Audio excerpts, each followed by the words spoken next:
Hello प्यारे बच्चों, कैसे हैं आप सब। मैं कमल कुमार आपका आपके चैनल कॉमेट क्लासेस में स्वागत करता हूं।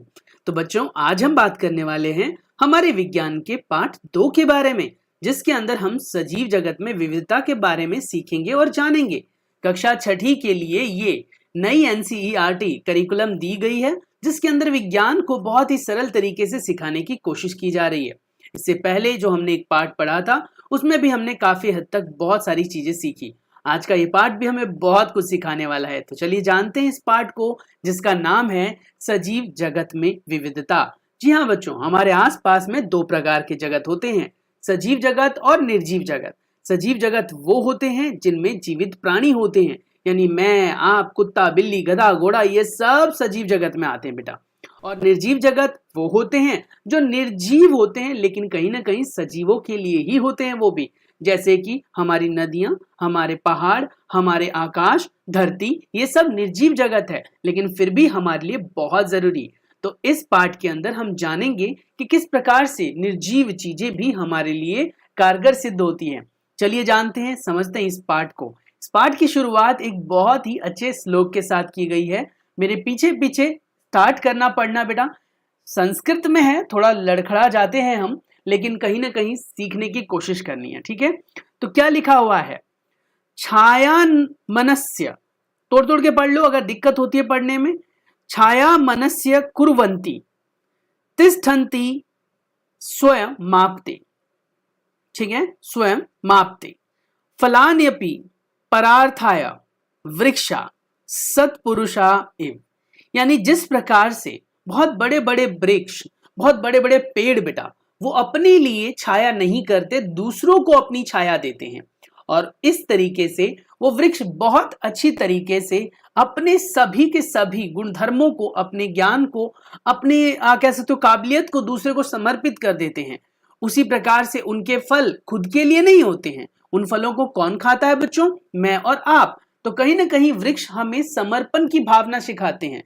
वो सिखाते हैं कि किस प्रकार से हम समर्पण कर सकते हैं। और समर्पण बेटा बहुत बड़ा त्याग होता है, जिससे कि लोग हमें याद रखते हैं। किसी पेड़ से आपने कोई आम खाया, वो आम आपको बहुत अच्छा लगा, तो आप क्या कहेंगे, मैंने सबसे प्यारे प्यारे आम उस जगह पर खाए थे। तो कहीं ना कहीं वृक्ष हमें बहुत सारी चीजें देते हैं।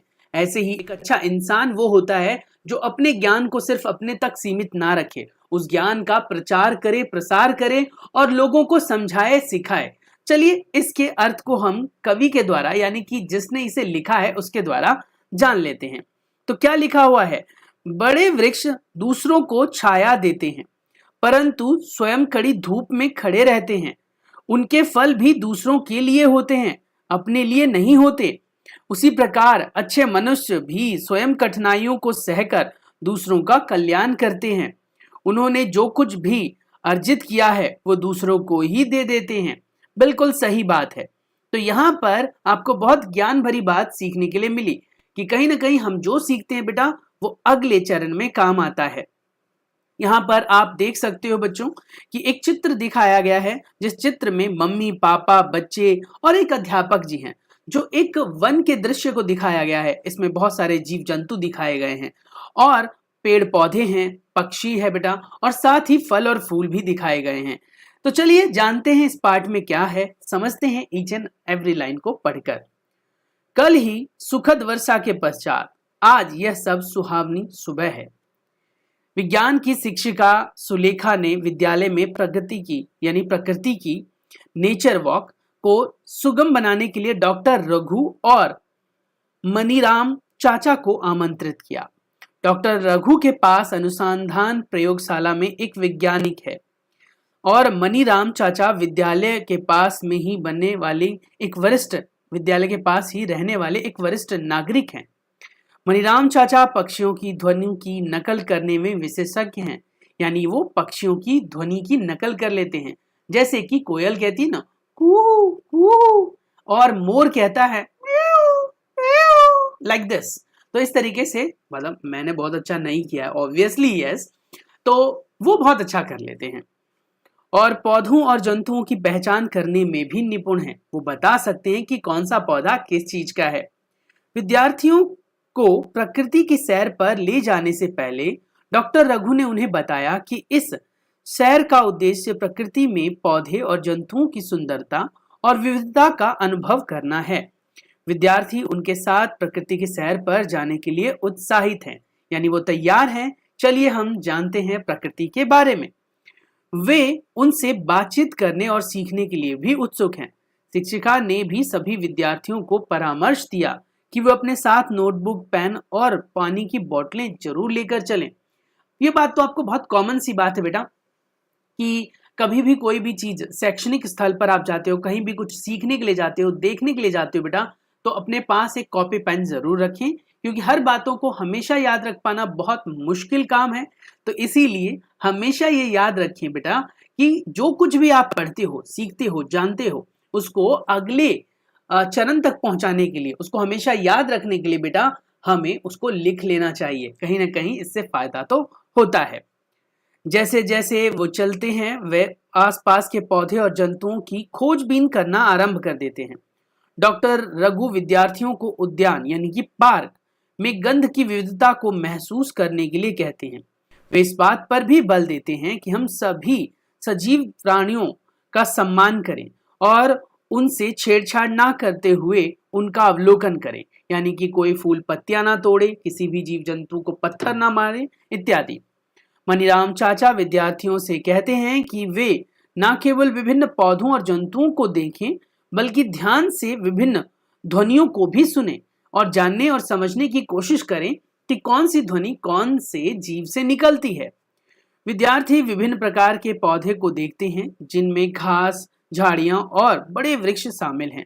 वे वृक्षों की शाखाओं पर बैठे विभिन्न प्रकार के पक्षियों, एक फूल से दूसरे फूल पर मंडराती तितलियों और एक वृक्ष से दूसरे वृक्ष पर कूदते बंदरों का भी अवलोकन करते हैं। वे अपने अवलोकनों को अपनी नोटबुक में लिख लेते हैं, अंकित कर लेते हैं और डॉक्टर रघु और मनीराम चाचा से उनके बारे में चर्चा करते हैं। विद्यार्थी विभिन्न पक्षियों का कलरव यानी चहचहाट भी सुनते हैं। डॉक्टर रघु बताते हैं कि पृथ्वी पर प्रत्येक पक्षी अपनी अलग चहचहाट से जाने जाते हैं, उनकी अपनी चहचहाट होती है। यह प्रकृति में विविधता का एक उदाहरण है और यही तो हम पढ़ रहे हैं। क्या जीव जगत में विविधता, मैं अलग हूं, आप अलग हैं। अब आप ये कहें कि मैं सही हूं, आप गलत हैं, तो कहीं ना कहीं आप सच में गलत हैं, क्योंकि हर इंसान सही होता है, हर इंसान गलत होता है बेटा। हर पक्षी की अपनी पहचान होती है, हर व्यक्ति की अपनी पहचान होती है। तो आपको अपनी पहचान बनानी है और कुछ ना कुछ रोज नया सीखना है। अगर आपको इस चैनल से सीखने के लिए कुछ मिल रहा है बेटा, आपको लगता है कि अगर आपके लिए ये चैनल काम का है, सब्सक्राइब कर लो, कौन से पैसे लगने वाले हैं। पर अगर मैं आपके 5% भी काम आया तो आपके लिए बेनिफिट ही तो है। डॉक्टर रघु मनीराम चाचा से कुछ पक्षियों की ध्वनि की नकल करने का अनुरोध करते हैं। मनीराम चाचा विभिन्न पक्षियों की ध्वनि की नकल करते हैं। उन्हें देखकर विद्यार्थी भी उनकी नकल करने लगते हैं। क्या आपने कभी अपने आसपास विद्यमान विभिन्न प्रकार के पौधे और जंतुओं का अवलोकन किया है? अपने अवलोकन को अपने मित्रों और शिक्षकों के साथ साझा कीजिए और उन पर चर्चा कीजिए। हम भी बहुत सारे वृक्ष के, बहुत सारे पेड़ पक्षियों की बेटा अवलोकन करते ही रहते हैं। वाह, यह कितना आश्चर्यजनक है कि प्रत्येक पक्षी का अपना विशिष्ट कलरव यानी कि चहचहाट होती है।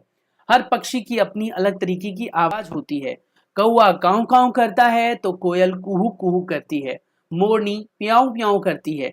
ऐसे ही तोता भी अपना अलग ध्वनि निकाल कर, तोता, हाँ मैं शायद टंग लड़खड़ा गई थी, तोता भी अपनी अलग ध्वनि निकालता है।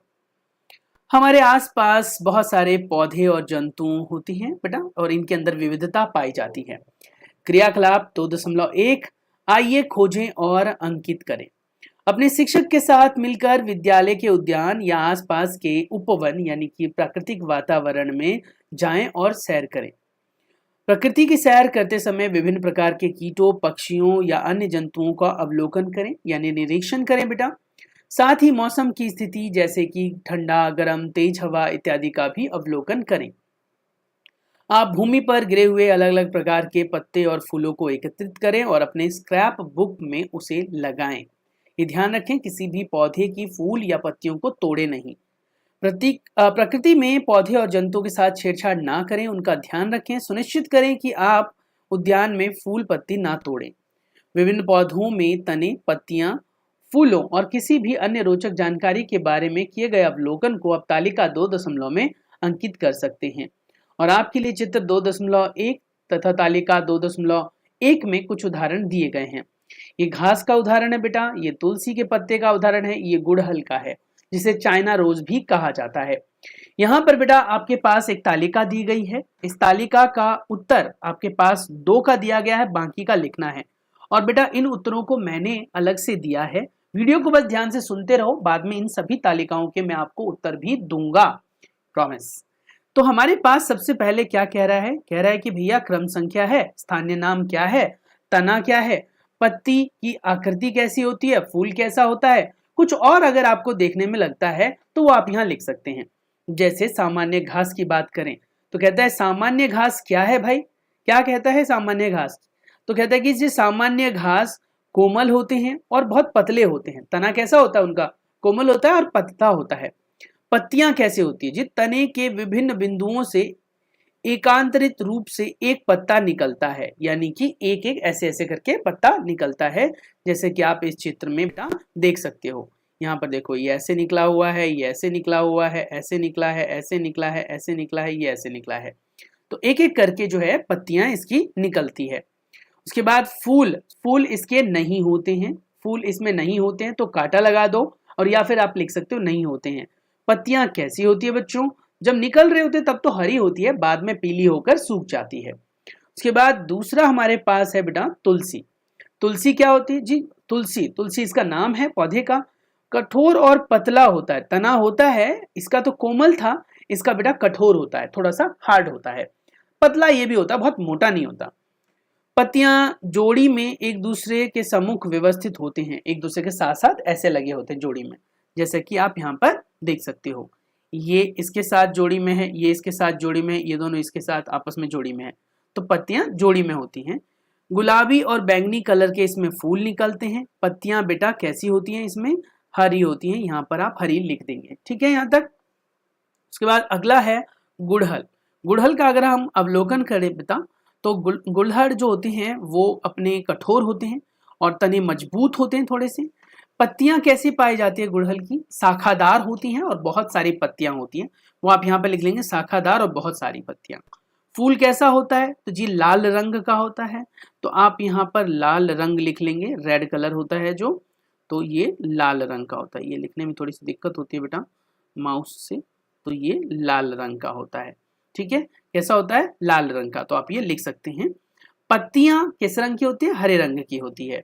नीम की पत्तियों के बारे में क्या ख्याल है? तो जी कहता है क्या? नीम की पत्तियां, नीम नाम है, कठोर और मोटा होता है तना। उसके बाद पत्तियां कैसी होती है बेटा? पत्तियां जो है वो शाखादार होती है, तो इसमें आप शाखादार लिख सकते हैं। इसका उत्तर मैंने अलग से दिया है, वीडियो के लास्ट तक बने रहोगे तो मैं सब समझा दूंगा।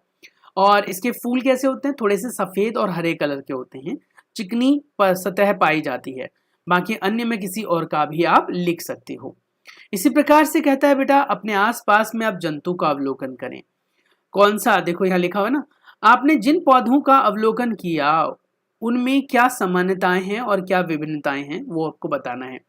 सामान्यताएं ये हैं कि पत्तियां ज्यादातर की हरी होती है और पत्तियां जो है वो एक से ज्यादा पाई जाती हैं। तने ज्यादातर के अब तक जो हमने अवलोकन किया उसमें पतले और हल्के थे, कुछ के तने मोटे थे, बहुत शाखादार थे, मजबूत थे, है ना। कुछ लंबा तो कुछ कठोर, कुछ छोटा, कुछ पतला तना होता है। विभिन्न आकृतियों की पत्तियां होती हैं और तने पर पत्तियों का अभिविन्यास होता है। फूलों के रंग, आकार और सुगंध भी भिन्न भिन्न होते हैं। अब सैर करके देखेंगे हम कि अपने पूर्व अनुभवों के आधार पर जंतुओं की एक सूची हम बनाएंगे और उनके रहने के स्थान को, भोजन को, गति के प्रकार को तालिका 2.2 में भर लेंगे। चलो भर लेते हैं। जैसे यहाँ पर क्या पूछ रहा है बेटा? कौवा। कौवा कहाँ रहता है? तो जी कौवा रहने का स्थान है वृक्ष पर, बिल्कुल सही है। भोजन के रूप में क्या खाता है? जी सब कुछ खा जाता है, वो मीट भी खाता है और कीट भी खाता है, रोटियां भी खा जाता है, तो आप ये यहाँ पर अपनी तरफ से बना लेंगे। उड़ना और चलना उसके लिए आसान काम है, वो उड़ सकते हैं और चल भी सकते हैं। चोंच में टहनी लिए हुए है, तो अन्य अवलोकन क्या देखा आपने कि चोंच में उसने टहनी ली है। अगर आपको लगता है कि ऐसा है तो देख लो, वरना आपको कुछ और अवलोकन करने के लिए मिलता है तो वो भी आप लिख सकते हो। फिर कहता है जी चींटी के बारे में देखो। चींटी क्या है? मिट्टी में या फिर बिलों में रहती है, बिल्कुल सही। पत्तियां, कीट या फिर मीठे फल, रोटी इत्यादि खा लेते हैं। गति क्या करते हैं भैया? वो चलते हैं और दौड़ते हैं, उड़ते नहीं हैं। और उसके बाद अन्य अवलोकन 6 पाद वाले होते हैं, यानी कि उनके 6 पैर होते हैं। पाद यहाँ पर क्या मतलब है बेटा? पैर से है, लेग से है, तो 6 पैर होते हैं। गाय के बारे में क्या ख्याल है? गाय कहाँ रहती है बेटा? जंगलों में और हमारे घरों में, तबेलों में, ये कुछ भी लिख सकते हैं। खाते क्या है बेटा? वो क्या खाते हैं? तो कहते हैं जी घास खाते हैं और पत्तियां खाते हैं, है ना, फल सब्जियां भी खा लेते हैं। गति के प्रकार टहलते हैं, ठीक है, टहलते हैं, चलते हैं, ये लिख सकते हो आप। अन्य अवलोकन क्या देखा आपने? उसके 4 थन हैं, उसकी 1 पूंछ है, या कुछ और, तो वो आप यहाँ पर लिख सकते हो। अन्य किसी जानवर के बारे में जानते हो बेटा तो वो भी आप इस तालिका में भर सकते हो। तालिका 2.2 में आपने जिन जंतुओं का अवलोकन करके अंकित किया उनमें क्या समानताएं हैं और क्या विभिन्नताएं? सभी जंतु बेटा भोजन ग्रहण करते हैं, सभी जंतु जो है वो कहीं ना कहीं रह रहे होते हैं, और आपने क्या देखा कि वो धरती पर रहते हैं।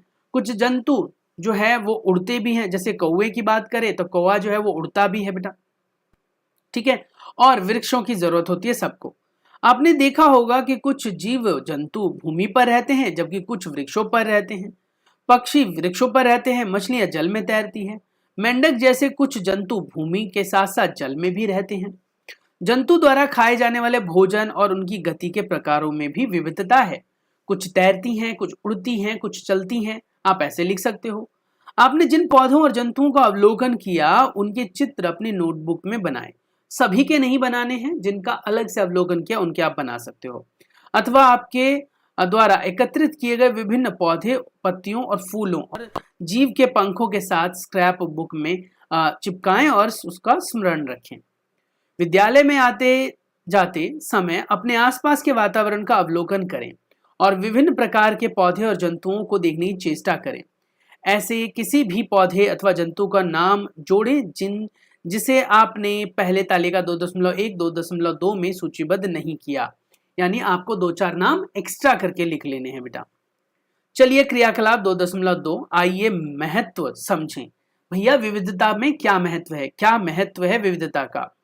तो कहता है क्या 30 सेकंड के लिए अपनी आंखें बंद करें, बिल्कुल मेडिटेशन की तरह, और पौधे और जंतुओं के विषय में सोचें, बिल्कुल सोचिए, जिसका आपने ध्यानपूर्वक अवलोकन किया और जो आपको सबसे अच्छा लगता है, सबसे अधिक प्यारा लगता है, सबसे सुंदर आपको जंतु लगता है।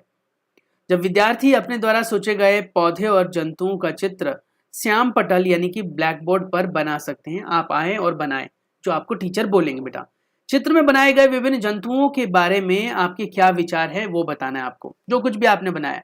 जैसे एक बच्ची ने जो है वो फूल बना लिया, एक बच्ची ने जो है वो चिड़िया बना लिया, एक बच्चे ने जो है वो मशरूम बना दिया, एक बच्चे ने एक दूसरा पेड़ बना दिया, एक बच्चे ने टर्टल बना दिया, एक बच्चे ने घास बना दिया, एक बच्चे ने ईल बना दिया, एक बच्चे ने खरगोश बना दिया। तो अलग अलग बच्चों ने अलग अलग यहाँ पर बेटा चित्र बनाए। कक्षा के सभी विद्यार्थियों द्वारा श्याम पटल पर विभिन्न प्रकार के पौधे और जंतुओं के कितने चित्र बनाए गए हैं ये गिन करके आपको बेटा लिख लेना है, लिखना चाहते हो तो, जितने भी आपके क्लास में बने हैं। वैसे यहाँ पर 1, 2, 3, 4, 5, 6, 7, 8, 9, 10, 11, 12 चित्र बने हैं। बाकी मैं कुछ गलत हूं या सही मुझे कमेंट करके जरूर बताना। क्या आप सोचते हैं कि श्याम पटल पर चित्रित किए गए पौधे और जंतुओं के अतिरिक्त भी विभिन्न प्रकार के पौधे और जंतु हो सकते हैं? यानी कि ये तो कुछ हैं, बहुत थोड़े से। अगर आप देखें तो हाथी, घोड़ा, गधा, कुत्ता, बिल्ली और उसके बाद चींटी और भी बहुत सारे जीव जंतु है बेटा जो हमारे आसपास में पाए जाते हैं। पेड़ों की ही बहुत सारी प्रजातियां हैं। अगर आप तुलसी में भी देखें तो तुलसी की भी बहुत सारी प्रजातियां होती है। एलोवेरा हो गया बेटा, आपका रोज हो गया यानी कि गुलाब के फूल, उनमें भी बहुत सारी विविधता पाई जाती है। बहुत सारे गुलाब के फूल बहुत सारे रंगों के पाए जाते हैं। तो वही कह रहा है क्या, किसी विशेष क्षेत्र में पाए जाने वाले पौधे और जंतुओं की विविधता उस क्षेत्र की जैव विविधता का ही भाग होता है। यानी कि जहां पर जितने सारे अलग अलग लोग पाए जाएंगे, अलग अलग तरह के जीव जंतु पाए जाएंगे, उस जगह को बेटा उस जीव जंतु के लिए विविधता का नाम दिया जाएगा, यानी जैव विविधता।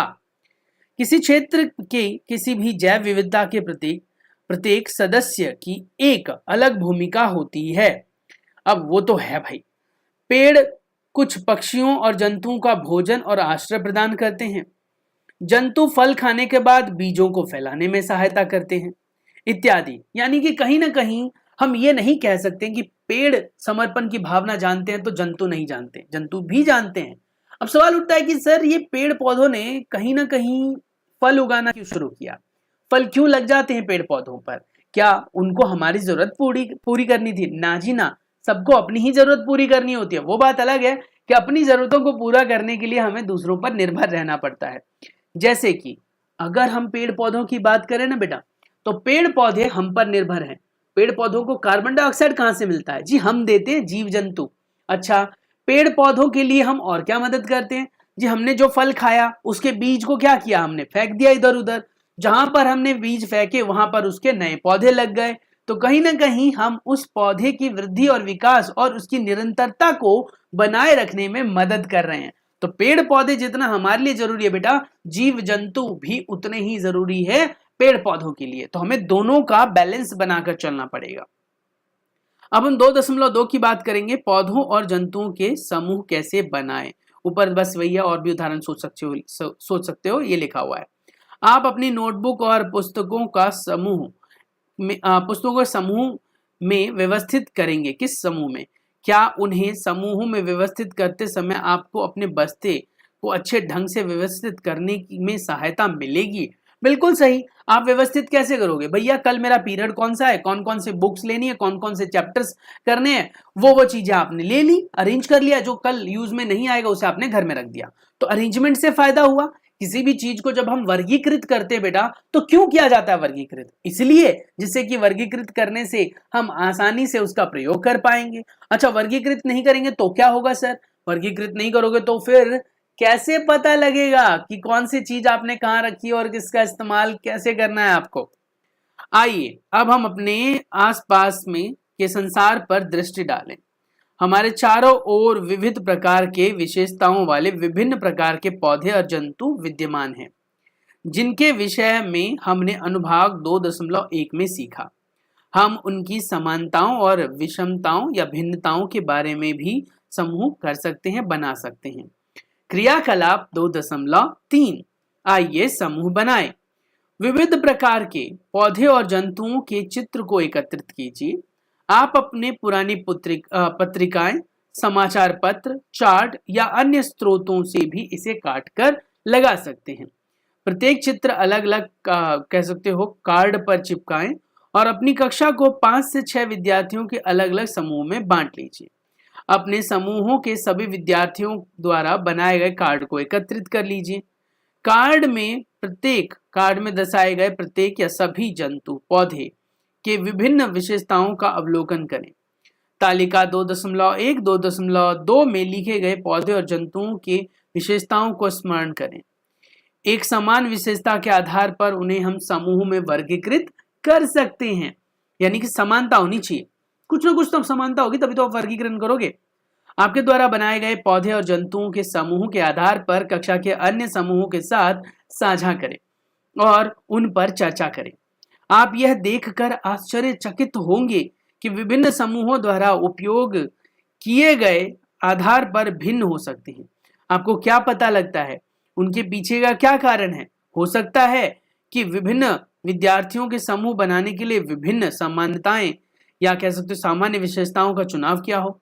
उदाहरण के लिए कुछ विद्यार्थियों ने पौधों की ऊंचाई को समूह बनाने के लिए आधार चुना हो, जबकि कुछ ने हो सकता है कि उसके पत्तों के आधार पर, फूलों के आधार पर, तनों के आधार पर भी वर्गीकृत कर लिया हो। तो वर्गीकरण करने के अपने अपने तरीके होते बेटा। हो सकता है फूलों की उपस्थिति या अनुपस्थिति के आधार पर किया हो सकता है कठोर या कोमल तने के आधार पर किया हो सकता है खान पान का स्वभाव के आधार पर किया हो सकता है रहने के जो आसान स्थान है उन पर किया गया हो। संभवतः आपने जंतुओं की विविधताओं के आधार पर उन्हें समूह बनाए होंगे। बिल्कुल, वे क्या खाते हैं, कहाँ रहते हैं, किस रंग के होते हैं और कैसे चलते हैं। समूह बनाने का क्या महत्व है? सबसे बड़ा प्रश्न। तो कहता है समूह बनाने से पौधे और जंतुओं को उनकी समानताएं और विभिन्नताओं के आधार पर समझना और अध्ययन करना ज्यादा सरल है। बात तो सही है, बात तो बिल्कुल सही है कि वर्गीकृत रहेगा तो कहीं ना कहीं स्टडी करना तो आसान हो जाता है। लेकिन आप समूह बनाने के महत्व के विषय में अध्याय हमारे आसपास की सामग्री में और अधिक अच्छी तरीके से जानोगे। फिलहाल तो हम जान रहे हैं सजीव जगत में विविधता के आधार पर, और फिर फ्यूचर में हम जानेंगे कि किस प्रकार से वर्गीकरण किया जाए। चलिए अब हम बात करते हैं 2.1 के बारे में। पौधों के समूहों को कैसे बनाएं?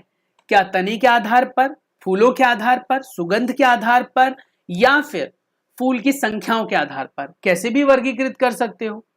आपने देखा कि पौधे में तने कुछ अलग ही प्रकार के होते हैं, कुछ फल, कुछ पत्तियां, कुछ फूल इत्यादि विशेषताओं के लिए यूज में आती है।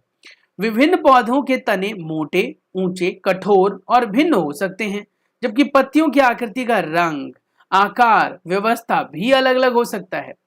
आपने पिछले क्रियाकलाप 2.3 में पौधों की उपयुक्त या उपर्युक्त किसी एक विशेषता के आधार पर पौधे को समूह बनाने का प्रयास किया था। कोई एक ही ले सकते हो, उसकी पत्तियां गोल हैं, उसकी पत्तियां लंबी हैं, हरी है, पीली है, गुलाबी है, कैसे फूल हैं उनके आधार पर भी आप कर सकते हो।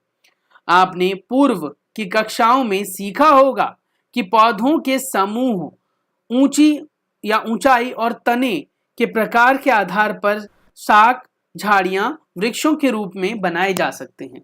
शाख, झाड़ियां और बेटा और क्या बताओ, और वृक्षों के आधार पर।